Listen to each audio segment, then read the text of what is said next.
Abraham, justement, est une réalité constante. Des gens qui restent disponibles et disposés depuis le départ, justement, des instructions de Dieu jusqu'à la fin des instructions de Dieu. Pourquoi le Dieu qui a dit va sacrifier, c'est aussi le Dieu qui a dit laisse, ne sacrifie plus. Alors si Dieu t'a appelé, est-ce que tu es resté constant pour l'entendre?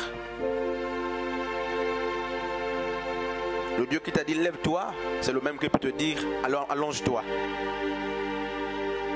Et Abraham est un modèle comparativement, n'est-ce pas, à la personne de Jéroboam, qui après avoir entendu a dit me voici, et après il a bouché, fermé les oreilles.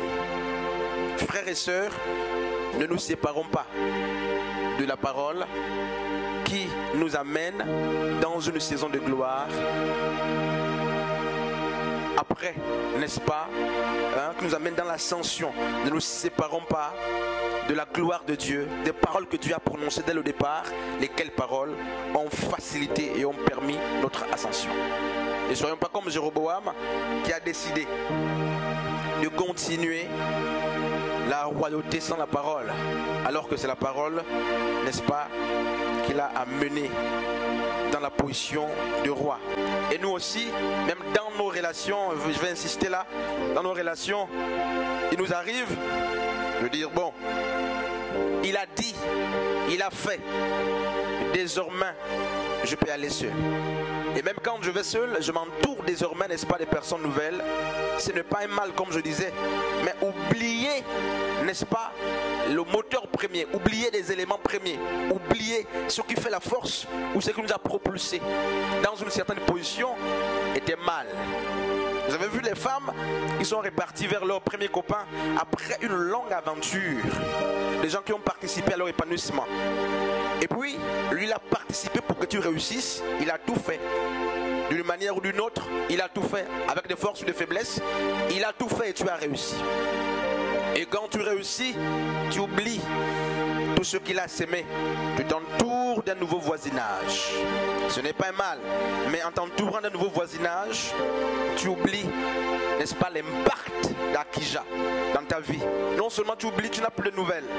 Et là, tu es dans une saison de gloire. Et puis tu fais avec tes propres forces, avec tes propres moyens. Et Akija est totalement oublié. Et puis quand je lisais l'histoire, je me suis rendu compte que comment est-il possible que Jéroboam règne tout ce temps sans consulter Akija qui avait prophétisé pour son ascension. Mais on nous enseigne que lorsque nous nous comportons comme Jéroboam, le temps viendra où notre capacité va s'assécher, va sécher totalement. Pourquoi? Parce que 1 Corinthiens 6 dit les ingrats n'hériteront pas le royaume. Et puis, est-ce qu'il y a parmi nous quelqu'un justement qui l'a fait? Soit avec une copine du passé, puis avec un fiancé du passé, homme ou femme, avec un ami du passé, un ancien chef du passé, un ancien pasteur du passé.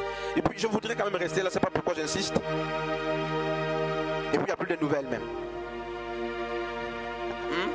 Puis tu prêches déjà, et puis tu t'en fous du reste. Mais Akija est où? Est-ce que c'est papa? Est-ce que c'est maman? Est-ce que c'est un collègue? À chacun d'identifier justement son Akija. Je ne sais pas qui est Akija pour toi, mais tu sais qu'il y a forcément et en toute chose dans ta vie des gens ou des personnes qui ont participé à ce que tu deviennes ce que tu es aujourd'hui. Est-ce que tu as gardé le souvenir simplement? Est-ce qu'il y a le contact? Est-ce que tu as partagé le temps de gloire avec Akija? Ou est-ce que tu as régné seul sans Akija? Et quand c'est ainsi, le Seigneur permettra un jour que les choses aillent mal pour que tu ailles à nouveau te ressourcer. Dommage que lorsque la femme de Jéroboam arrive chez Akija, alors que son époux attendait une bonne nouvelle, cette fois-ci c'est une mauvaise nouvelle. Akija va annoncer la destruction de la famille, la destruction du royaume, la mort même du fils, n'est-ce pas, de l'homme de Dieu. Frères et sœurs, hommes et femmes de Dieu, Akija, c'est un simple souvenir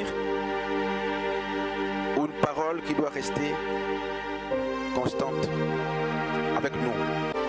On va les évoquer. D'ailleurs, parmi les raisons qui expliquent la perversion de Jéroboam, il y a, n'est-ce pas, l'attachement excessif au pouvoir. Il y a la peur de perdre le pouvoir, n'est-ce pas? Et il y a bien d'autres. Il y a le désir de tout contrôler. Il veut tout contrôler parce qu'il a peur de perdre une partie, n'est-ce pas, de son royaume. Bref, alors cet homme aimait la parole des prophètes. Il croyait aux prophètes. Et Akija a parlé et il a aimé la parole qu'il a amenée dans une saison de gloire. Alors pendant, n'est-ce pas, le temps de gloire de la personne de Jéroboam, Jéroboam s'est séparé d'avec la parole qu'il avait amenée dans sa saison de gloire, qu'il avait amenée dans l'ascension.